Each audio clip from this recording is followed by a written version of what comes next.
Alright, so 2024 Biology Paper 1, internal candidate exams. So the first question reads, which characteristic of living organisms involves ingestion, which means putting food into your mouth? Absorption, which means taking the digestion end products into the cells, and assimilation, which means using, or let me say utilizing, the end products of digestion which are useful. So which characteristic of living organisms involves ingestion, absorption, and assimilation? And of course the answer is C, nutrition. Yes, this is about feeding, nutrition. Question 2, which cell organelle is involved in respiration? Which cell organelle is involved in respiration? And of course the answer is C, mitochondrion. Mitochondrion. A mitochondrion is simply a powerhouse of the cell.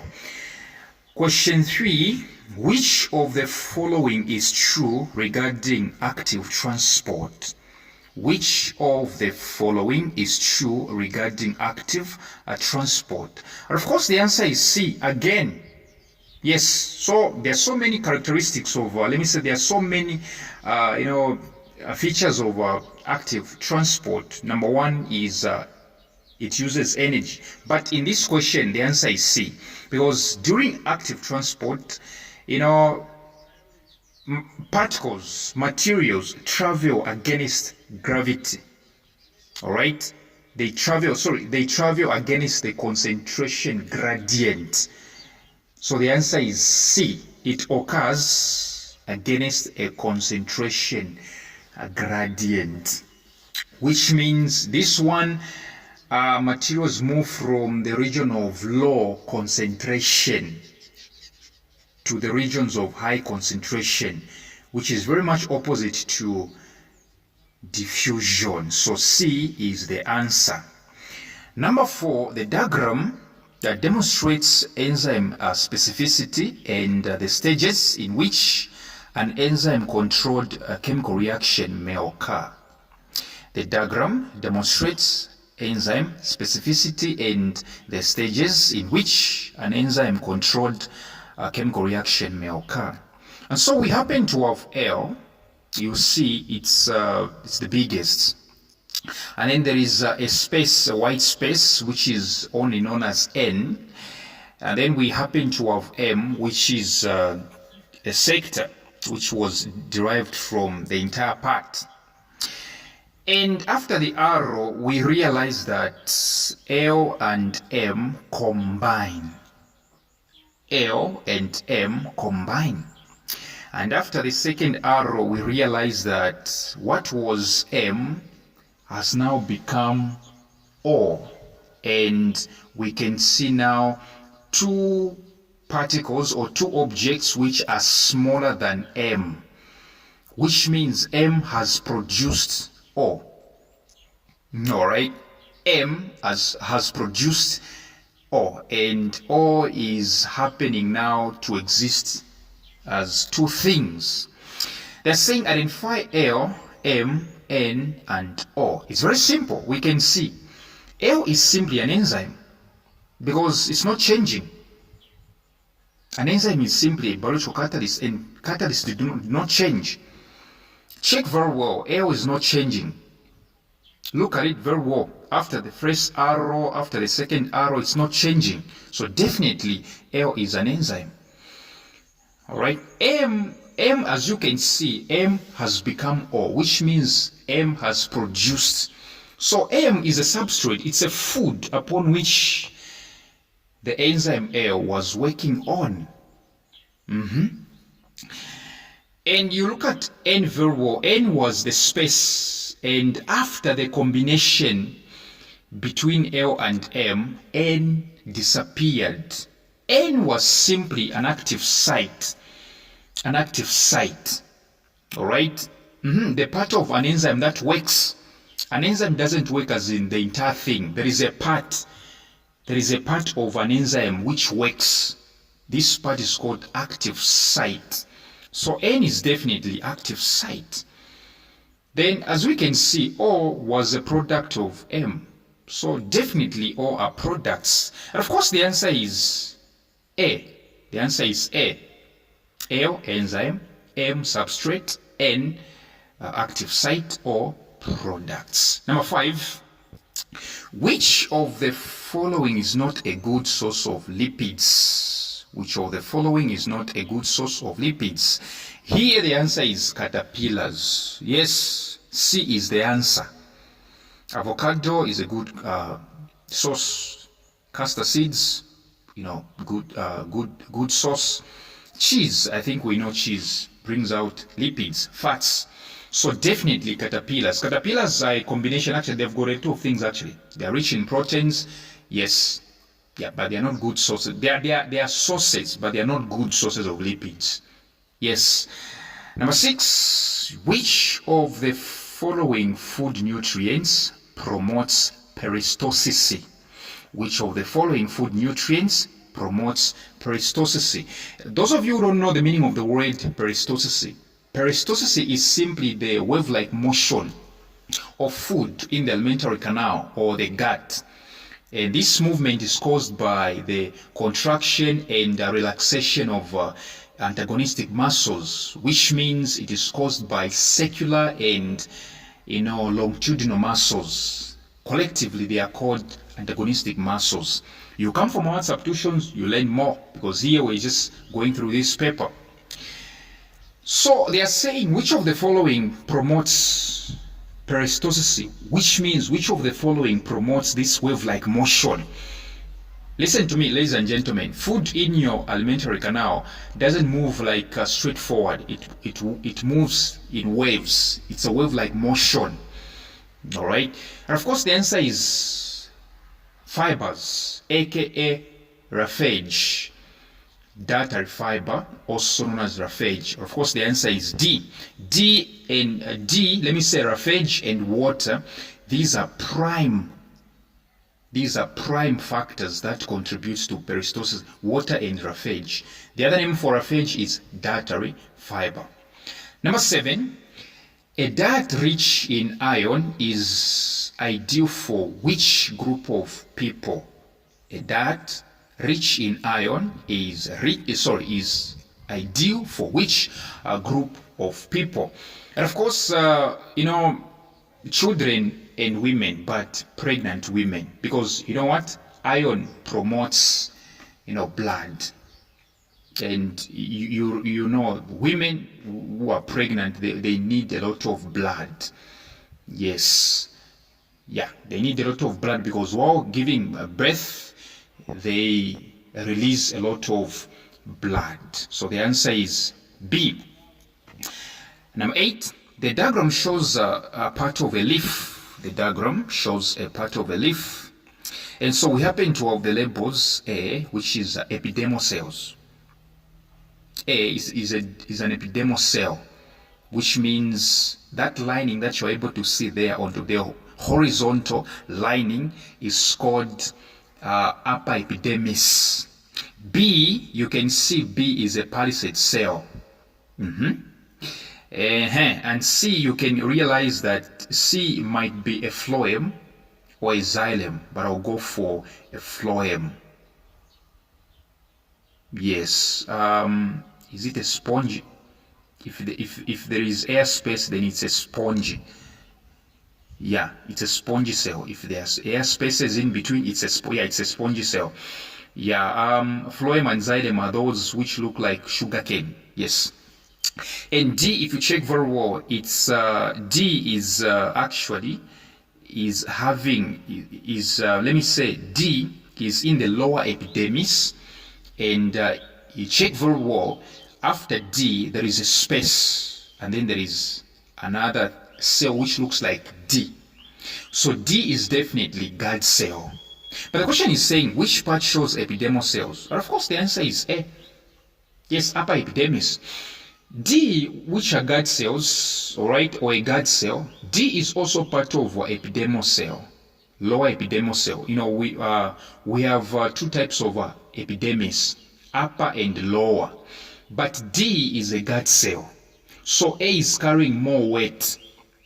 I'm saying D, which is a guard cell, is also part of the lower epidermis, which means it's part of the epidermal cells. But you check very well, it's a guard cell, it has got a name. A is actually carrying more weight. Yes. The answer is A. Number 9, which, listen, I'm trying to reason with you, because when you're dealing with multiple choice, you need to have that ability, the ability to elimination method. Yes. Number 9, which of the following is an example of an organism which carries out saprophytic nutrition? Which of the following is an example of an organism which carries out saprophytic nutrition? And of course, the answer is C, a rhizopus. Yes, a rhizopus. The topic we're doing with my students on WhatsApp. Number 10, the following diagram shows a human tooth.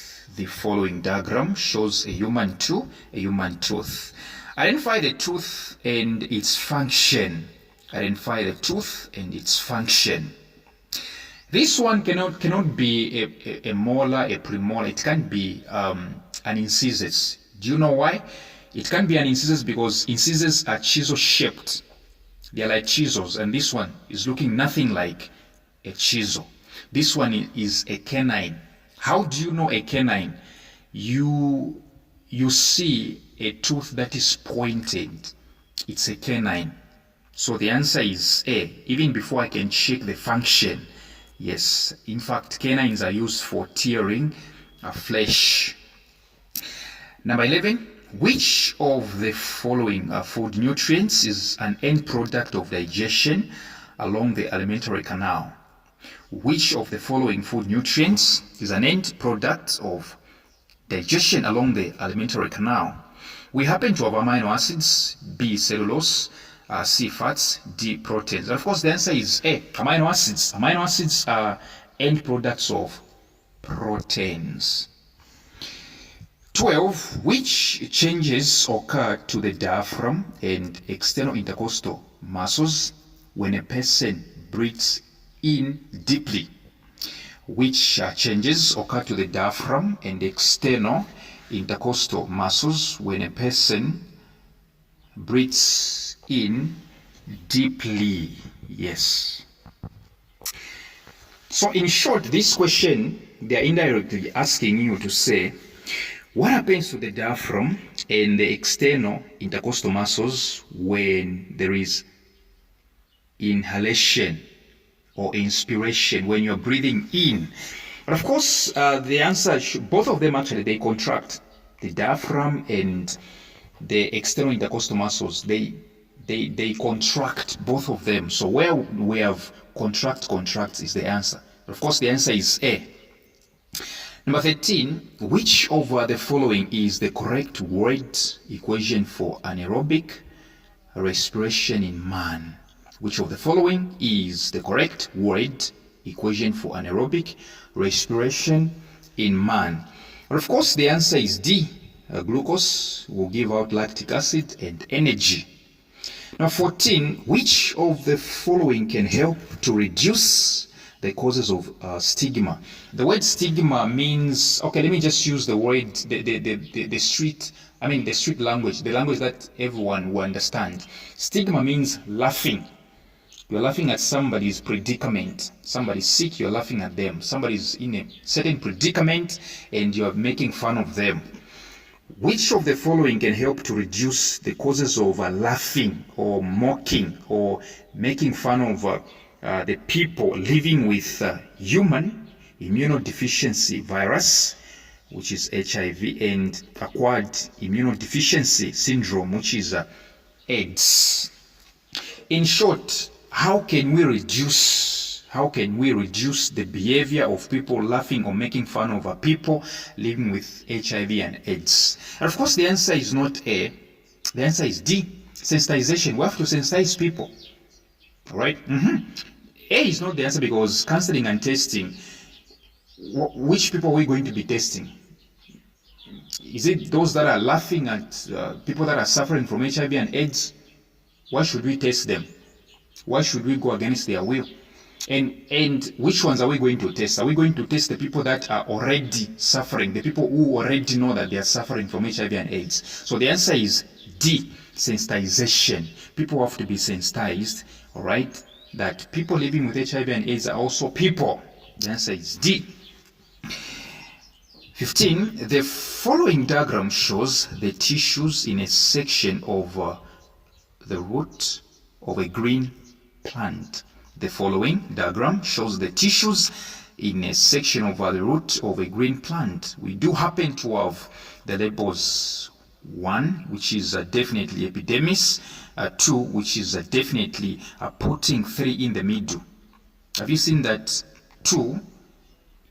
We have 2. Actually, we have 2 here, and 2, realize that is happening as 4 things.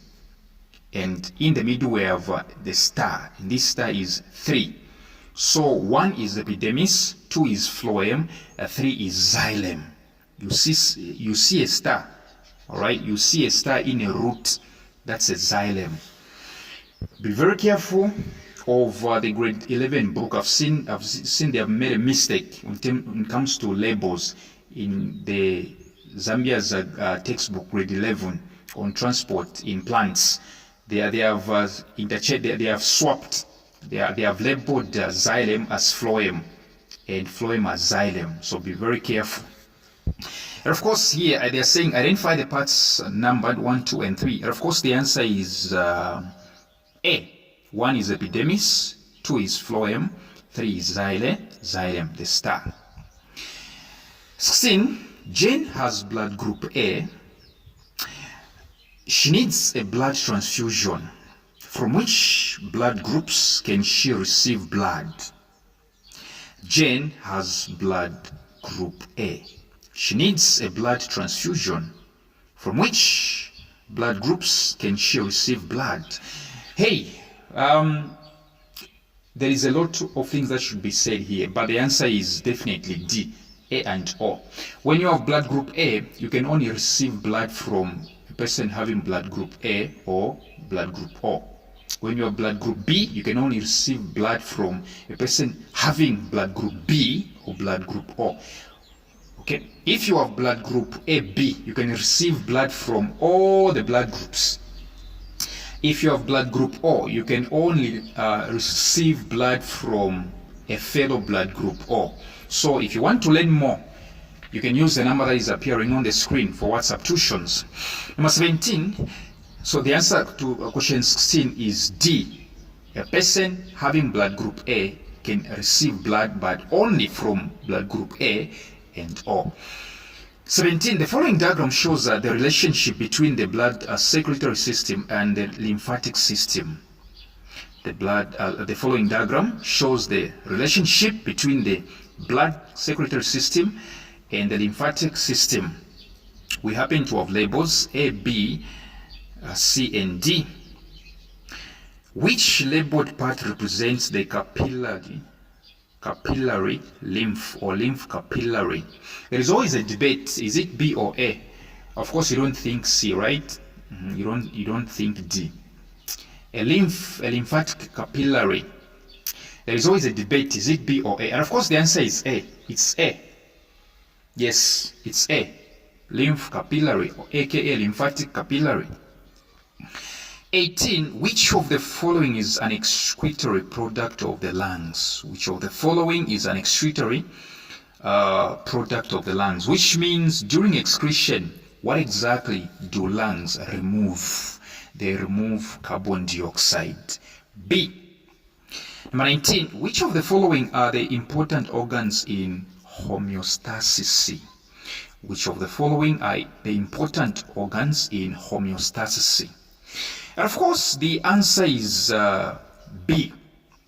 Yes, liver, which is used for blood sugar regulation.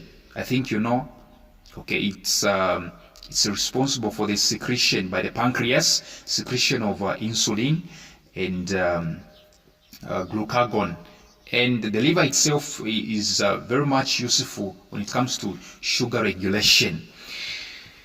Kidney, I think we know it's for osmoregulation, right? The kidneys have got what we call loop of Henle or Henle's loop, where osmoregulation takes place. And the skin, although it's not widely accepted as one of the excretory organs, the skin also is important during thermoregulation. Yes. Number 20, we can see this diagram. They're saying, which of the following labeled glands is associated to production of insulin? Which of the following labeled glands is associated to production of insulin? Of course, the answer is the pancreas. The pancreas, during sugar regulation, secretes either insulin or glucagon, depending on the situation. The pancreas here, ladies and gentlemen, is labeled as C. So C it is. Number 21, the diagram shows a cross-section through a human spinal cord. The diagram shows a cross-section through a human spinal cord.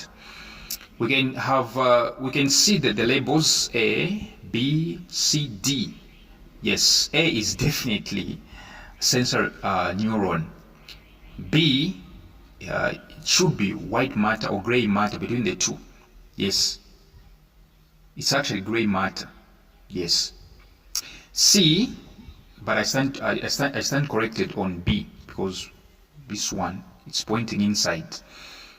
No, actually it's white matter. Gray matter is inside. Yes, B is white matter for real. C is the joinary neuron, which is a relay neuron. D is definitely motor neuron. Which one of the parts labeled is a relay neuron? A relay neuron actually joins sensory neuron to motor neuron. Of course, the answer is C. It joins. Number 22. The following diagram shows a defective eye of a person. The person who is having a problem with sight. Identify the defect and how it could be corrected. But let's talk about this one. What is this? How do we know this? Have you realized that the point of contact of the arrows on your left hand side beyond the retina is outside of the retina? Have you seen? That's how you begin to identify things. All right. You've come to realize that the contact is happening. The contact is happening outside. Right, outside. So what do you call this type of defect? Right? What exactly do you call this type of defect? What exactly do we call this type of defect, whereby the contact point, the point of contact is outside of the retina? What do we call this one? This one is called hypermetropia. This one is called hypermetropia.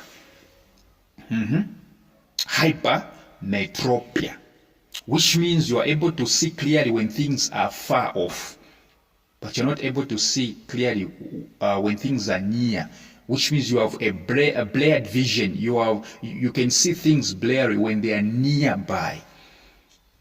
All right, but when they are far, you can see things properly, clearly. So that's called hypermetropia. Yes. So according to the multiple choice, the defect is long sight. All right. The defect is what? Long sight. Isn't it? If you're able to see things, if you're able to see things which are far off, you're able to see things which are far off clearly. And when it comes to things which are nearer to you, you're not able to see them clearly. What exactly is that? That is long sight.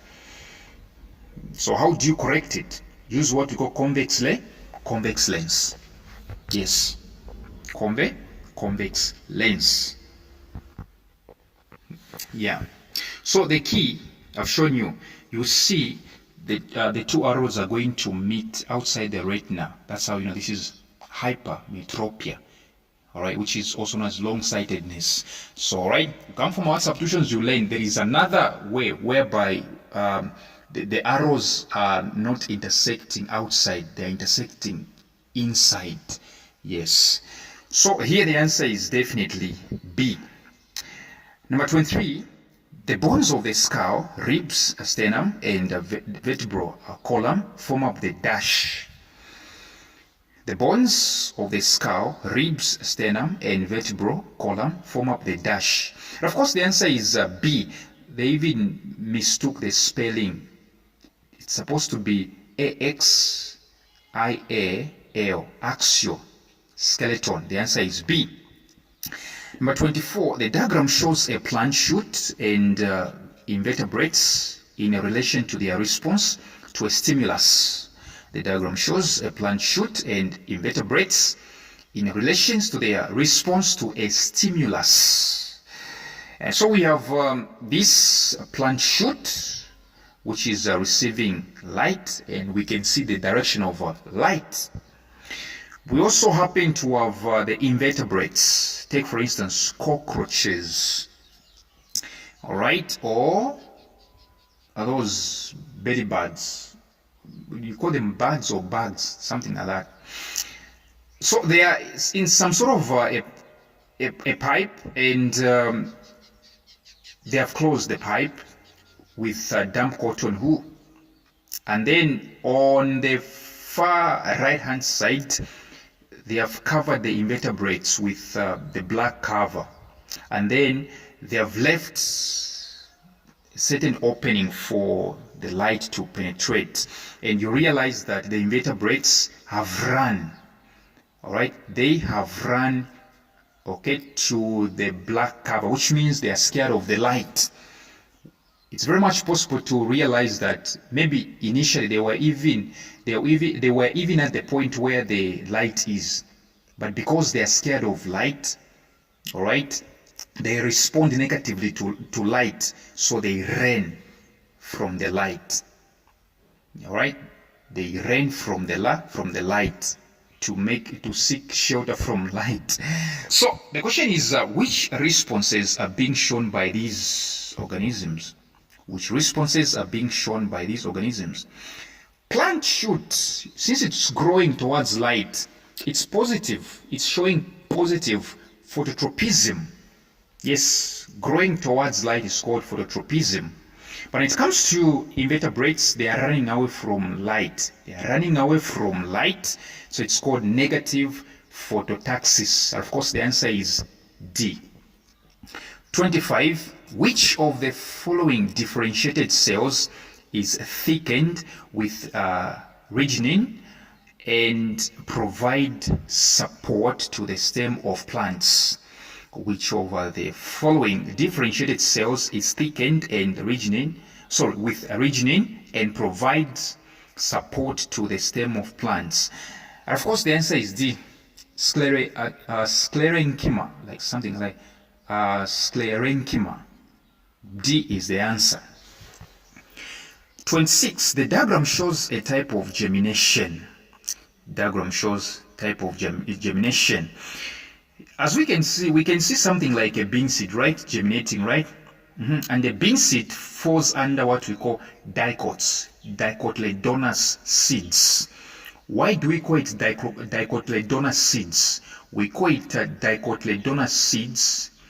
Reason being, bean seeds have got 2 cotyledons.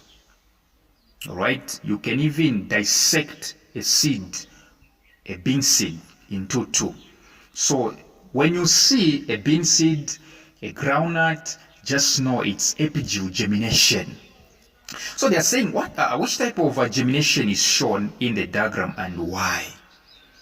Which type of germination is shown in the diagram and why? So this one is not hypogynous, right? This is not hypogynous. Do you know why? It's not hypogynous because this is not a maize seed. If I told they brought a maize seed, you would have said hypogynous, but this is epigynous germination. So the answers are A and B. That's where we're going to choose from. But why? So the answer is A. It's epigeo because cotyledons are carried above the ground. It's epigeo because cotyledons are carried above ground. 27. What type of asexual reproduction occurs in yeasts? What type of asexual reproduction occurs in yeasts? And of course, the answer is budding, which is B, budding. 28. The following diagram represents one of the methods of natural propagation. The following diagram represents one of the methods of natural propagation. We can see a parent plant has matured to an extent that it has even produced a daughter plant. Which method of natural propagation is shown in the diagram? Which method of natural propagation is shown in the diagram? And of course, the answer is a runner. The answer is C, runner. The diagram shows a generalized structure of a flower. The diagram shows a generalized structure of a flower. Identify the part labeled X. Do we think X is anther? Is it a filament? Is it a sepal? Is it a stigma? I would love to think this is a stigma. Yes, it's part of a female part. You can't tell me this is an anther. No. This is very much stigma. Stigma is simply the end part of the pistil, which are both female parts. All right? So the answer is D. The answer is D. 30. The following diagram shows the structure of an insect, a pollinated flower. The following diagram shows the structure of an insect, pollinated flower. Which feature on the diagram shows that the flower cannot self-pollinate? Which feature on the diagram shows that the flower cannot self-pollinate? Self-pollination is whereby the flower using anthers releases pollen grains, and these pollen grains goes to the stigma, like I'm from saying, the stigma. Yes. Now remember, anthers release pollen grains, and anthers are held by filaments. Don't forget that. Filaments are the supporters of anthers. Now check very well. The anthers are there quite all right, but the filaments are short. So definitely the answer is D, short filaments. Not large anthers. In fact, if I told the anthers were large, self-pollination would have even been promoted. It would have been promoted largely. Of course, the answer is D, short filaments. Short filaments are the ones that hold, they support the anthers so that the anthers can release pollen grains. Of course, the answer is D. 31. Which of the following correctly states the functions of the prostate gland and seminal vesicles in the male reproductive system? Which of the following correctly states the functions of the prostate gland and seminal vesicles in the male reproductive system? So we can see the word seminal from the word semen, right? And semen is actually the one that is keeping sperm, right? Yes. And of course, here the answer is A. The answer is A. 32. Which of the following is a natural method of birth control? Which of the following is a natural method of birth control? And of course, the answer is rhythm. D is the answer. 33. The genetic characteristic expressed in an organism is called what? The genetic characteristic expressed in an organism is called C, a trait. It's called what? A trait. 34. The following events take place in one of the stages of mitosis C. the following events take place in one of the stages of mitosis. We do have the nuclear membrane disappears, the chromosomes move to the center of the cell, the chromosomes align themselves at the equatorial region, the chromosomes are seen attached to the spindle fibers at the centromeres. Which stage of mitosis is described in this statement? Which stage of mitosis is described in the statement? Of course, the answer is C, metaphase. 35. In classification, which of the following has the highest number of organisms? In classification, which of the following has the highest number of organisms? Of course, the answer is D, kingdom. The answer is what? Kingdom. 36. Which component of soil is lost when crop remains are burnt? Which component of soil is lost when crop remains are burnt? Of course, the answer is C, humus. Yes, the answer is C. In which of the following pyramids of biomass does the arrow show the correct flow of energy? In which of the following pyramids of biomass does the arrow show the correct flow of energy? Now, if at all they mean the way energy increases, then the answer is B. If at all they meant the flow of energy when energy is increasing in quantity, then the answer is B. Yes, but if they meant the flow of energy when the energy is decreasing, then the answer is A. So I'm going with the answer B. 38. Which of the following factors directly causes population increase? Which of the following factors directly causes population increase? Of course, the answer is C, immigration. Immigration means receiving people in your country. I'm just using ways that you can understand because this is not civic education.